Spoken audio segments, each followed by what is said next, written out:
ముందుగా ఈనాడు పేపర్కి వెళ్దాం. ఈనాడు పేపర్లోని హెడ్లైన్స్ కనుక చూసుకున్నట్లయితే భూ కబ్జా నిరోధక చట్టాన్ని ఆమోదించండి, కేంద్ర హోంమంత్రి అమిత్ షాను సీఎం చంద్రబాబు వినతించారు. దీనికి సంబంధించి మెయిన్ హెడ్లైన్ గా ఒక ప్రధాన వార్తాంశంగా ఇక్కడ వేయడం జరిగింది.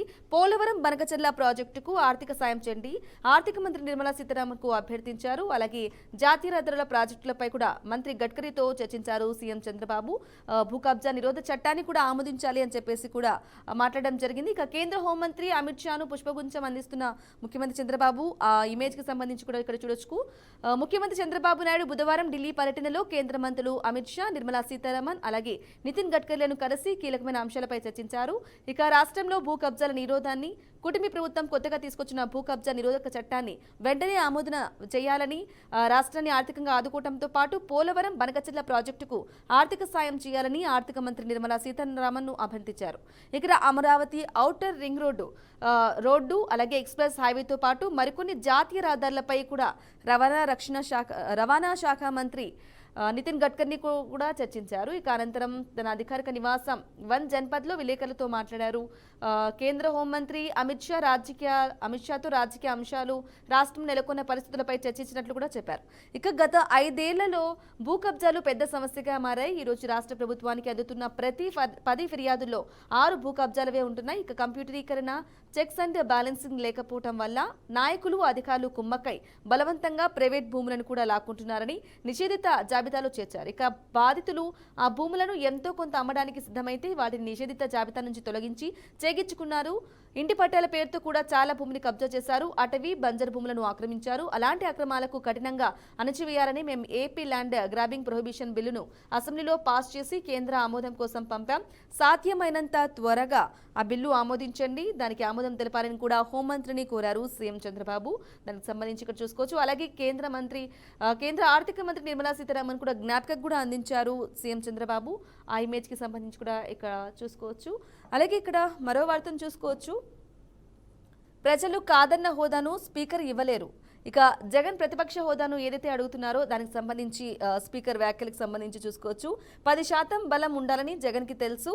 175 మంది సభ్యులున్న ప్రస్తుతం శాసనసభలో అతిపెద్ద దానికి సంబంధించి కూడా ప్రతిపక్ష పార్టీ కనీసం 18 మంది సభ్యులు ఉంటేనే సరిపోతుంది, దానికి ప్రతిపక్ష హోదా అనేది వస్తుంది, ఆ విషయం జగన్కి కూడా తెలుసు అని చెప్పేసి కూడా స్పీకర్ వ్యాఖ్యానించడం జరిగింది. దానికి సంబంధించి చూసుకోవచ్చు.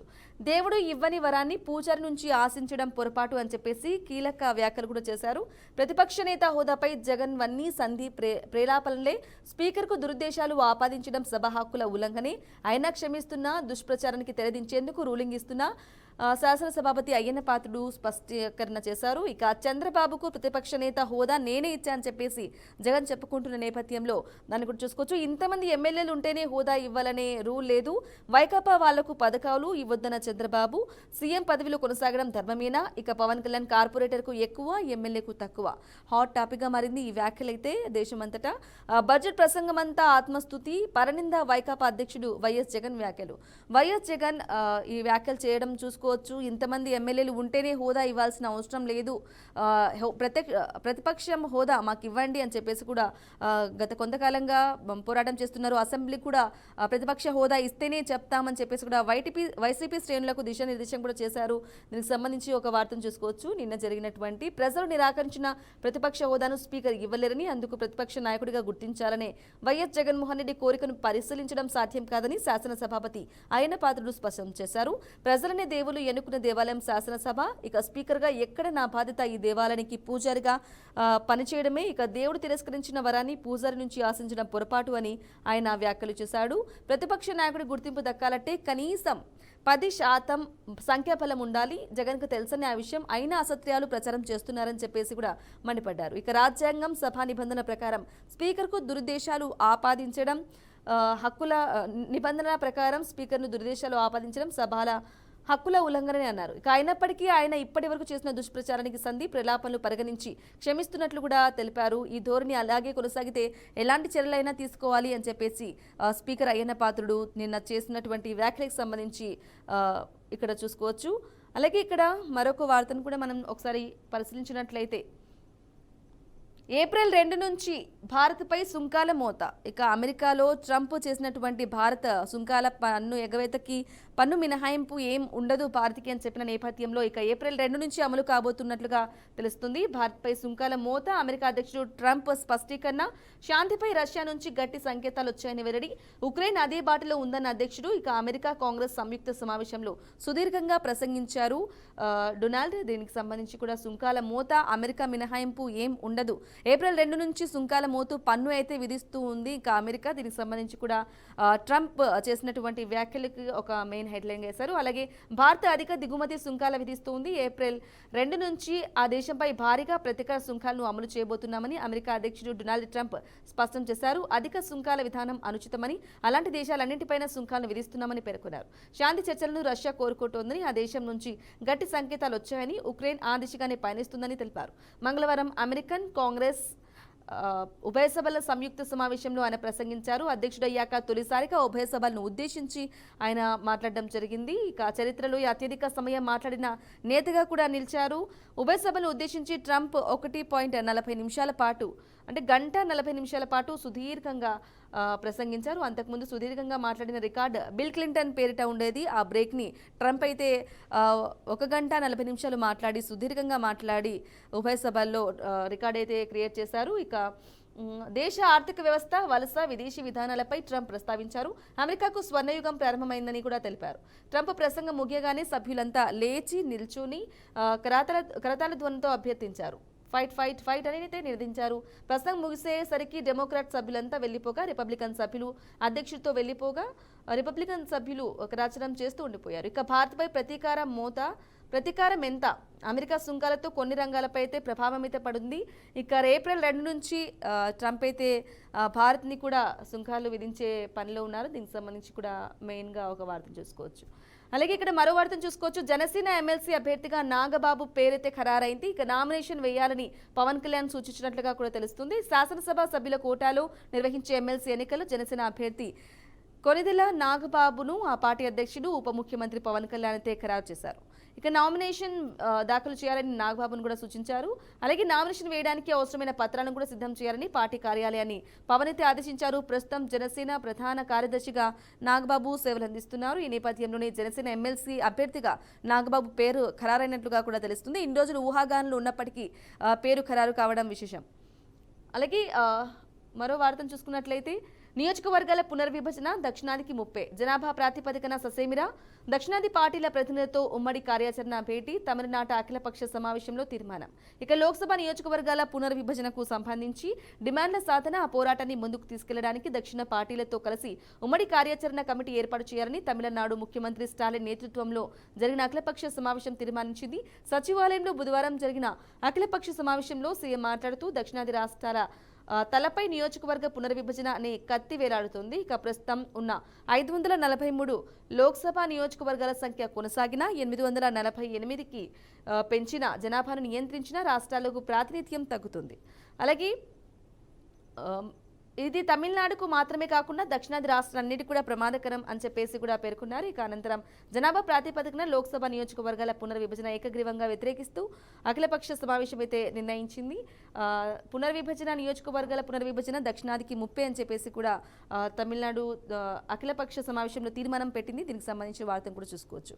అలాగే ఇక్కడ మరో వార్త చూసుకోవచ్చు. పన్ను పోయినా చెత్త పోలేదు. ఇల్లు వీధుల్లో వ్యర్థాల సేకరణపై కమిషనర్ల ఉదాసీనత. ఎక్కడికక్కడ పేరుకుపోతున్నాయి చెత్త కుప్పలు. పన్ను విధించినా కూడా చెత్త అనేది పోవడం లేదు. పేరుకుపోతున్న ఉన్న నేపథ్యంలో చెత్తను ఒక కర్నూలు సిఐడి కార్యాలయం సమీపంలో రోడ్డుపైన వ్యర్థాలైతే ఉన్నాయి. దీనికి సంబంధించి కూడా చూసుకోవచ్చు. వైకాపా ప్రభుత్వం విధించిన చెత్త పన్నును కూటమి అధికారంలోకి వచ్చాక రద్దు చేయడంతో పట్టణ ప్రజలు ఎంతో సంతోషించారు. ఇక మున్సిపాలిటీలే ఇక చెత్త సేకరిస్తున్నామని ప్రకటించడంతో ఆనందపడ్డారు. ఇందుకు ఏర్పాటు చేయాలన్న ప్రభుత్వ ఆదేశాలను పలు నగరాలు, పట్టణాల్లో అధికారులు సరిగ్గా అమలు చేయడం లేదు. దీంతో చెత్త సమస్య మళ్లీ మొదటికొస్తోంది. ఇక ఈ నేపథ్యంలో ప్రభుత్వ ఆదేశాలను క్షేత్రస్థాయిలో ఖచ్చితంగా అమలు చేయాల్సిన పుర నగర సంస్థల వాళ్ళు, కమిషనర్లు కొందరు ఉదాసీనంగా వ్యవహరిస్తున్నారు. అందుకే చెత్త పేరుకుపోతుంది అని చెప్పేసి కూడా ఏ నగరంలో చూసినా రోడ్లపైనే చెత్త విధిస్తూ ఉన్నారు.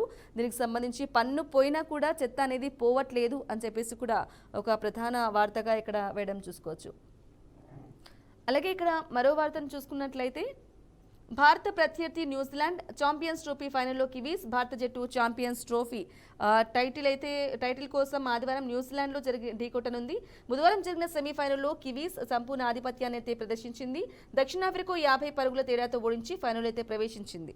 దీనికి సంబంధించి న్యూజిలాండ్ అయితే ఛాంపియన్స్ ట్రోఫీలో ఫైనల్లోకి కివీస్ అయితే వెళ్ళింది అని చెప్పేసి కూడా క్రికెట్కి సంబంధించి రచిన్ రవీంద్ర 108, విలియమ్సన్ 102, అలాగే షార్ట్నర్ 3/43 ఇక కివీస్ విజయంతో కీలక పాత్ర పోషించారు అని చెప్పేసి కూడా ఒక వార్తను చూసుకోవచ్చు. ఇక మరో వార్తను చూసుకున్నట్లయితే విజయసాయిరెడ్డి కుమార్తె నేహారెడ్డి కంపెనీపై హైకోర్టు అయితే ఆగ్రహం వ్యక్తం చేసినట్లుగా కూడా నిన్న వార్తల్లో చూసుకున్నాం. దానికి సంబంధించి సిఆర్జెడ్ పరిధిలో గోడ నిర్మాణాన్ని తీవ్రంగా తప్పుబట్టింది ధర్మాసనం.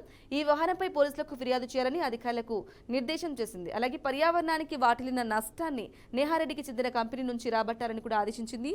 గోడ కూల్చివేతకు అయిన ఖర్చును వసూలు చేయాలని కూడా స్పష్టం చేసింది. ఇక విజయసాయిరెడ్డి కుమార్తె నేహారెడ్డి కంపెనీపై కూడా హైకోర్టు అయితే ఆగ్రహం వ్యక్తం చేసింది. దానికి సంబంధించిన వార్తను చూసుకోవచ్చు. విశాఖ జిల్లా వద్ద సముద్రానికి అతి సమీపంలో నిబంధనలకు విరుద్ధంగా వైకాపా మాజీ ఎంపీ విజయసాయిరెడ్డి కుమార్తె పెనక నేహారెడ్డికి చెందిన అవియాన్ రియల్టర్ ఎల్ఎల్పి కంపెనీ కాంట్రాక్ట్ గోడ నిర్మించడంపై హైకోర్టు అయితే నిప్పులు చెరిగింది. ఇక ఆ కంపెనీకి చెందిన వారిని ప్రాసిక్యూట్ చేయాల్సిందేనని తేల్చి చెప్పింది. ఈ వ్యవహారంపై పోలీసులకు ఫిర్యాదు చేయాలని AP coastal zone management authority సభ్య కార్యదర్శి ఆదేశించింది. దీనికి సంబంధించి విజయసాయిరెడ్డి కుమార్తె నేహారెడ్డి కంపెనీపై హైకోర్టు ధర్మాసనం అయితే ఆగ్రహం వ్యక్తం చేసింది. దానికి సంబంధించిన వార్తను కూడా చూసుకున్నాం. ఇక ఆంధ్రజ్యోతి పేపర్కి వెళ్దాం. మరో పేపర్ ఆంధ్రజ్యోతి పేపర్లోని ప్రధానాంశాలుగా చూసుకున్నట్లయితే ట్రంప్ చేసినటువంటి వ్యాఖ్యలకు సంబంధించి కూడా ఇక్కడ వార్తను చూసుకోవచ్చు.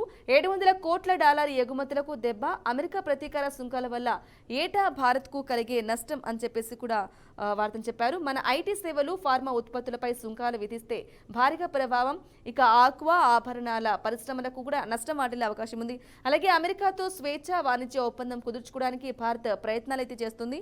అందుకే ఆ దేశానికి పీయూష్ గోయల్ కూడా వెళ్లారు అని చెప్పేసి కూడా ట్రంప్ చేసినటువంటి వ్యాఖ్యలకు సంబంధించి ట్రంప్ ఏప్రిల్ 2 నుంచి భారత్పై ప్రతీకార సుంకాలైతే విధించబోతున్నారు. దానికి సంబంధించిన వార్తను కూడా ఇక్కడ చూసుకోవచ్చు. దక్షిణ కొరియా, యూరప్ దేశాలపై కూడా పన్నులు విధిస్తాం. అమెరికా కాంగ్రెస్ సమావేశంలో ట్రంప్ ఆటో ఉత్పత్తులపై ఇండియా 100% కన్నా ఎక్కువ సుంకాలు వేస్తుందని కూడా ఆగ్రహం వ్యక్తం చేశారు. శత్రు దేశాలే కాక మిత్ర దేశాలు అమెరికాను దశాబ్దాలుగా దోచుకుంటున్నాయని కూడా ధ్వజమెత్తారు. వేరే మార్గాల్లో తమ ఉత్పత్తులను నియంత్రిస్తే తాము అలాగే చేస్తామని కూడా తేల్చి చెప్పారు ట్రంప్. ట్రంప్కు సంబంధించి 2వ తేదీ నుంచి ఏప్రిల్ 2 నుంచి ఇండియాకు కూడా సుంకాలు విధిస్తున్నారు. ఆ బాటలోనే దక్షిణ కొరియా, యూరప్ దేశాలు కూడా ఉండే అవకాశం ఉందని చెప్పేసి కూడా ట్రంప్ చెప్పడం జరిగింది. భారత్ సహా పలు దేశాలపై ఏప్రిల్ 2 నుంచి పరస్పర ప్రతీకార సుంకాలు విధించనున్నట్లు అమెరికా అధ్యక్షుడు డొనాల్డ్ ట్రంప్ అయితే ప్రకటించడం జరిగింది. ఇక అధ్యక్ష బాధ్యతలు చేపట్టిన తర్వాత తొలిసారి ఆయన మంగళవారం అమెరికన్ కాంగ్రెస్ ఉభయ సభల సంయుక్త సమావేశంలో కూడా ప్రసంగించారు. పలు అంశాలపై గురించి ప్రశ్నించారు. ఇక శత్రు దేశాలే కాక మిత్ర దేశాలు సైతం అమెరికాపై అన్యాయంగా సుంకాలు విధిస్తున్నాయంటూ కూడా మండిపడ్డారు. ఇక పలు దేశాలు కొన్ని దశాబ్దాలుగా మనపై అత్యధిక సుంకాలు విధిస్తున్నాయి. ఇప్పుడు ఇక మన వంతు యూరోపియన్ దేశాలు, China, Brazil, India, Mexico, Canada, అలాగే ఇంకా బోల్డ్ అన్ని దేశాలు కూడా వాటిపై కూడా ప్రతీకార చర్యలో భాగంగా సుంకాలైతే విధిస్తూ ఉన్నారు. దానికి సంబంధించిన వార్తను కూడా చూసుకోవచ్చు. అమెరికా కాంగ్రెస్లో ప్రసంగిస్తున్నారు ట్రంప్. దానికి సంబంధించిన చూసుకోవచ్చు. అలాగే ట్రంప్కు సెగ, ఏ యుద్ధానికైనా మేము సిద్ధం, తుది వరకు పోరాడుతాం. అమెరికా సుంకాలపై చైనా అయితే ఆగ్రహం వ్యక్తం చేసింది.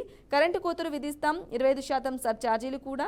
కెనడా మాస్క్ స్టార్లింగ్తో ఒప్పందం అయితే రద్దు చేసుకుందామని చెప్పేసి కూడా చైనా చెప్పడం జరిగింది. ఏ యుద్ధానికైనా మేము కూడా సిద్ధం ఉంటాం ఇంకా అని చెప్పేసి అమెరికా సుంకాలపై చైనా అయితే ఆగ్రహం వ్యక్తం చేసింది. దీనికి సంబంధించి వార్తను చూసుకోవచ్చు. అలాగే ఇక్కడ నిన్న జరిగినటువంటి ఎమ్మెల్సీ ఎలక్షన్స్ సంబంధించి వర్గానికి ఎమ్మెల్సీ సీటు, ఓసీ, బీసీ, ఎస్సీలకు ఒక్కొక్కటి, అలాగే సిపిఐకి ఒక సీటు ఇచ్చే యోచన, రేవంత్, మీనాక్షి భట్టి, అలాగే మహేష్ ఉత్తమ్ల భేటీలో ప్రాథమిక చర్చ అయితే జరిగింది.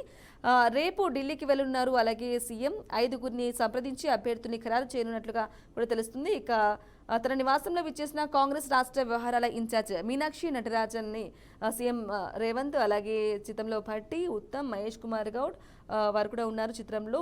ఎస్సీ వర్గీకరణ, బీసీ రిజర్వేషన్ల పెంపు అని చెప్పేసి కూడా ఒక వార్తని ఇక్కడ చూసుకోవచ్చు. నేడు కేబినెట్ భేటీలో చర్చ అయితే జరుగుతుంది. కేబినెట్ భేటీలో చర్చ జరగనుంది.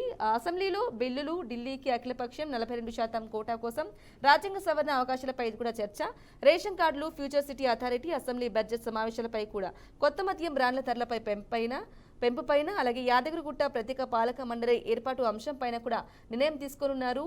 కేబినెట్ భేటీలో చర్చ అయితే జరిగింది. ఈ నిర్ణయాలు అయితే తీసుకున్నారు. దీనికి సంబంధించి కూడా వార్తను చూసుకోవచ్చు. ఇక రాష్ట్ర ప్రభుత్వం ప్రతిష్టాత్మకంగా చేపట్టిన ఎస్సీ వర్గీకరణ బీసీ రిజర్వేషన్లపై గురువారం మధ్యాహ్నం సచివాలయం జరుగుతున్న కేబినెట్ సమావేశంలో చర్చించనున్నారు. బీసీలకు స్థానిక సంస్థల ఎన్నికలు, విద్య, ఉద్యోగాల్లో 42% రిజర్వేషన్ కల్పించాలని ప్రభుత్వం నిర్ణయించిన నేపథ్యంలో ఇందుకు సంబంధించిన 2 బిల్లులను అసెంబ్లీలో ప్రవేశపెట్టి చట్టంగా చేయాలని భావిస్తుంది. అదేవిధంగా ఎస్సీ వర్గీకరణకు చట్టబద్ధత కల్పించాలని కూడా నిర్ణయించింది. ఈ నేపథ్యంలో ఈ 2 అంశాలపైన చర్చించి వాటిని ఆమోదించనున్నారు. అదేవిధంగా బీసీ రిజర్వేషన్ అమలు కోసం అఖిల పక్షాన్ని ఢిల్లీకి తీసుకెళ్లడం, 42% రిజర్వేషన్ అమలు అంశాన్ని కూడా రాజ్యాంగంలో షెడ్యూల్లో 9లో చేర్చేందుకు ఉన్న అవకాశాలు, కేంద్రంతో చర్చలు మొదలైన వాటిని కేబినెట్లో భేటీలో చర్చకు తీసుకున్నట్లుగా తెలుస్తుంది. వీటితో పాటు కొత్త రేషన్ కార్డులు, హెచ్ఎండిఏ తరహాలో ఫ్యూచర్ సిటీ డెవలప్మెంట్ అథారిటీ ఏర్పాటు, భూభారతి విధి విధానాలు, అసెంబ్లీ బడ్జెట్ సమావేశాల నిర్వహణ తదితర అంశాలపై కూడా చర్చ జరిగే అవకాశం ఉంది. అలాగే 15,000 కోట్ల పెట్టుబడులు, 3 లక్షల ఉద్యోగాలు, రాష్ట్ర నూతన పర్యాటక విధానం 2025 నుంచి 30 సిద్ధమైంది. ఇక ఆధ్యాత్మికం, ప్రకృతి, ఆరోగ్య పర్యాటకానికి ప్రాధాన్యం, ప్రత్యేకంగా బుద్ధిస్టు సర్క్యూట్, అలాగే ప్రభుత్వ, ప్రైవేట్లో ప్రాజెక్టులు, ఇన్వెస్టర్లకు 10 నుంచి 25% రాయితీ, ముఖ్యమంత్రి నేతృత్వంలో ప్రోత్సాహక మండలి అని చెప్పేసి కూడా వార్తను కూడా ఇక్కడ చూసుకోవచ్చు. అలాగే ఇక్కడ మరో వార్తను చూసుకోవచ్చు. ఆధార్ ఇప్పిస్తేనే ఈ చిన్నారి చదువుకుంటుంది. చెత్తలు దొరికిన పుస్తకంలో అక్షరాలు దిద్దుతున్న శ్రీవిద్య, జనన ధృవీకరణ పత్రం లేకపోవడంతో పాఠశాలలో పేరైతే తొలగించారు. ఆ పత్రం కోసం వెళ్తే ఆసుపత్రి నుంచి సర్టిఫికేట్ కూడా తేవాలని కూడా చెప్పారు. అలాగే పాప ఇంట్లో పుట్టింది, వివరాలు ఏమీ లేవంటున్నారైతే తల్లిదండ్రులు. కానీ హైదరాబాద్ సనత్ నగర్ బస్తీలో నిరుపేద చదువుల తల్లికి పెద్ద కష్టమైతే వచ్చింది. ఇక చెత్తలో దొరికిన పుస్తకంలో అక్షరాలు అయితే దిద్దుతుంది శ్రీవిద్య. దీనికి సంబంధించి ఒక వార్తను కూడా ఇక్కడ చూసుకోవచ్చు.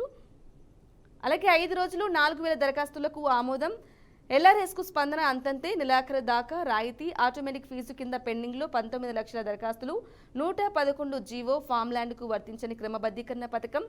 ఇక ఎల్ఎస్ఆర్ లేఅవుట్ క్రమబద్ధీకరణ పథకం పెండింగ్ దరఖాస్తులను వేగంగా క్లియర్ చేయడానికి ప్రభుత్వం 25% రాయితీ ఇచ్చిన దరఖాస్తుదారుల నుంచి స్పందన అంతంత మాత్రంగానే ఉంది. ఇక గత 5 రోజుల్లో 4,000 మంది దరఖాస్తుదారులు మాత్రమే నిర్ణీత ఫీజు చెల్లించి తమ దరఖాస్తులకు ఆమోదం పొందారు. అంటే రోజుకు సగటున 800 మంది. మార్చి 31న తేదీ వరకు గడువైతే ఉంది. కాగా 4,000 దరఖాస్తులు కాగా రిజిస్ట్రేషన్లో శాఖలో ఎల్ఆర్ఎస్ ఆమోదం పొందినవి 235 మాత్రమే. ఇక మిగిలినవి పంచాయతీ అలాగే మున్సిపాలిటీల ద్వారా ఆమోదం అయితే పొందాయి. రాయితీ పథకం అమల్లోకి రాకముందు 14,000 దరఖాస్తులు ఆమోదం పొందగా పథకం అమలైన తర్వాత తక్కువగా ఉందని చెప్పేసి కూడా చెప్తున్నారు. 5 రోజులు 4,000 దరఖాస్తులకు ఆమోదం తెలిపింది అని చెప్పేసి కూడా చూసుకోవచ్చు. అలాగే అమెరికాలో కాల్పులు, తెలంగాణ విద్యార్థి అయితే మృతి చెందాడు. 3 నెలల్లో ఎంఎస్ పూర్తి చేసుకుని రావాల్సింది ఉండగా ప్రవీణ్ అయితే దుర్మరణం చెందాడు. ఇక మృతుడిది రంగారెడ్డి జిల్లా కేశంపేటకు చెందినగా చెప్పొచ్చు. దానికి సంబంధించి అమెరికాలో కాల్పులు జరిగినాయి, తెలుగు విద్యార్థి మృతి చెందడం జరిగింది. దానికి సంబంధించి కూడా వార్తను చూసుకోవచ్చు. అలాగే ఆత్మహత్యయత్నం కాదు, నిద్రమాత్రలు ఎక్కువ మాత్రలు వేసుకున్న పోలీసులకు చెప్పిన గాయాని కల్పన కుమార్తె అనమాట. అలాగే మందుల ఓవర్ డోస్ వల్లే అమ్మ అపస్మారక స్థితికి వెళ్ళింది అని చెప్పేసి కూడా కల్పన కుమార్తె దయ స్పష్టం చేసింది. తప్పుడు ప్రచారాలు చేయొద్దు, నిద్రమాత్రలు ఎక్కువగా వేసుకోవడం వల్లే ఇలా జరిగింది, ఓవర్ డోస్ అవ్వడం వల్లే ఇక్కడ ఇలా జరిగింది, కుటుంబంలో సంతోషంగా ఉన్నామని చెప్పేసి కూడా కూతురు చెప్పిన సందర్భంలో ఇక్కడ చూసుకోవచ్చు. అలాగే ఇక్కడ మరో పేపర్ చూసుకుందాం. ఆంధ్రజ్యోతి పేపర్లోని చూసుకుందాం. ఏపీకి సంబంధించిన పేపర్ని చూసుకున్నట్లయితే కేంద్ర హోంమంత్రి అమిత్ షాకు పుష్పగుచ్చం అందజేస్తున్న ముఖ్యమంత్రి చంద్రబాబు, అలాగే కేంద్ర ఆర్థిక మంత్రి నిర్మలా సీతారామన్కు అరకు కాఫీ అందజేస్తున్న సీఎం చంద్రబాబు. దీనికి సంబంధించిన ఇమేజెస్ని కూడా ఇక్కడ ఇవ్వడం జరిగింది. ఢిల్లీని మించి జగన్ అవినీతి, 25 వరకు మద్యం ఆదాయం తాకట్టు, జగన్ అవినీతితో పోలిస్తే ఢిల్లీ లిక్కర్ స్కామ్ చిన్నదే అని చెప్పేసి కూడా చంద్రబాబు కీలక వ్యాఖ్యలు చేశారు. అలాగే జగన్ క్రేజీ ప్రయోగాలు విఫలం, జనాభా పెరుగుదల రాజకీయ సమస్య కాదు, ఏపీ ప్రజలు పూర్తిగా మా వైపే ఉన్నారు. అలాగే పట్టభద్రుల ఫలితాల నిదర్శనం ఢిల్లీలో సీఎం చంద్రబాబు చెప్పడం జరిగింది. దీనికి సంబంధించి కూడా వార్తను చూసుకోవచ్చు. ఇంతకుముందు పేపర్లో చూసుకున్నట్లయితే కబ్జాలకు కళ్ళమైతే వేయాలి, భూ అక్రమాలపై ఉక్కుపాదం, నిషేధిత బిల్లు ఆమోదించండి అని చెప్పేసి కూడా చంద్రబాబు అమిత్ షాను కోరడం జరిగింది. నిర్మల, నితిన్ గడ్కరీలతోనూ భేటీ, అలాగే అమరావతికి 8 వరుసల ఓఆర్ఆర్ను కూడా ఆమోదించాలని కూడా అభ్యర్థించారు. నదుల అనుసంధానానికి కేంద్ర సహకారం కోరారు సీఎం. అలాగే అభివృద్ధి, ఆదాయం, సంపద సృష్టి, సంక్షేమం ఇదే మా విధానం. పోలవరం, బనకచెర్ల అనుసంధానంతో వేరే రాష్ట్రాల పాత్ర అయితే లేదు. ల్యాండింగ్ గ్రాబింగ్ బిల్లు వచ్చాక పీడీ కేసులు ప్రతి 10 కేసుల్లో 6 భూ వివాదాలవే.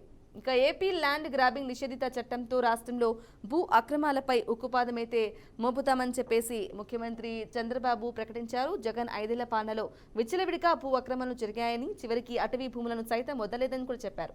ఇక ప్రైవేట్ భూములను బలవంతంగా 22A జాబితాలో చేర్చారని కూడా విమర్శించారు.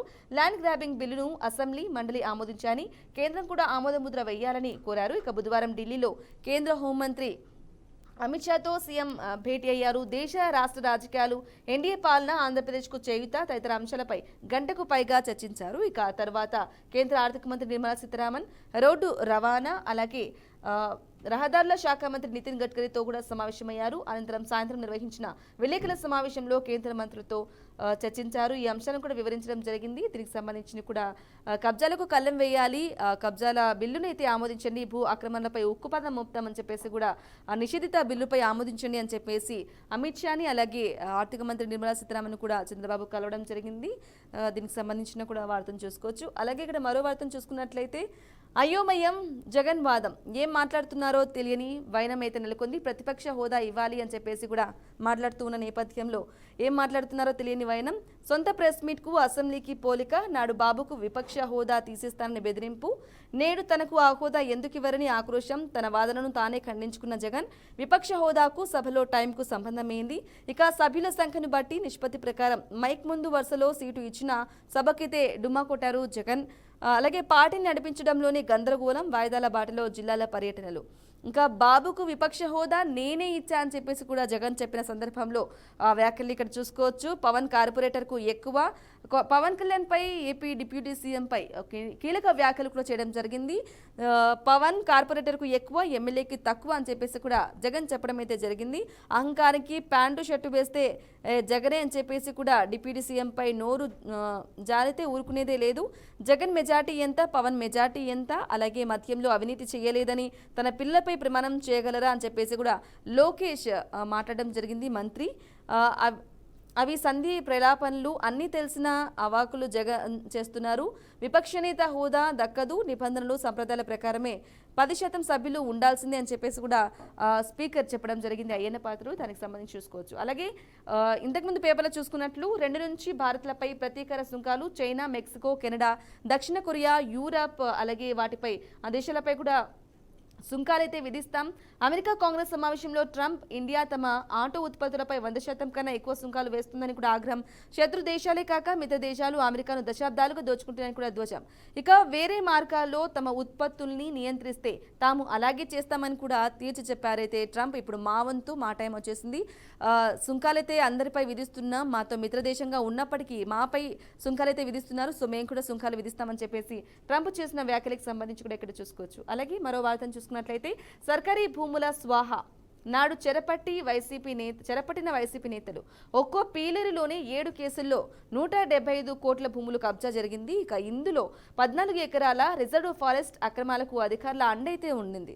ఇక భూముల రికార్డులు తారుమా జరిగాయి. ప్రజల ఫిర్యాదుతో తాజాగా వెలుగులోకి సమగ్ర విచారణను రెవెన్యూ అయితే ఆదేశం జారీ చేసింది. గత వైసీపీ ప్రభుత్వంలో జరిగిన అక్రమాలు తవ్వే కొద్దీ వెలుగులోకి వస్తున్నాయని చెప్పుకోవాలి. ఇక వైసీపీ బడా నేతల గ్రామాలు, పట్టణాలు అనే తేడా లేకుండా ప్రభుత్వ, ప్రైవేటు భూములను చెరపడితే వారి అనుచరులు తమ స్థాయిలో కంటికి కనిపించిన ప్రభుత్వ భూములను సొంత ఖాతాలైతే వేసుకున్నారు. ఇక ఇటు రీసర్వే, అటు రికార్డుల స్వచ్ఛీకరణ పేరిట జరిగిన తంతును అడ్డం పెట్టుకుని 100 కోట్ల భూములైతే స్వాహా చేసుకున్నారు. దీనికి సంబంధించి కూడా ఇక్కడ వార్తను చూసుకోవచ్చు.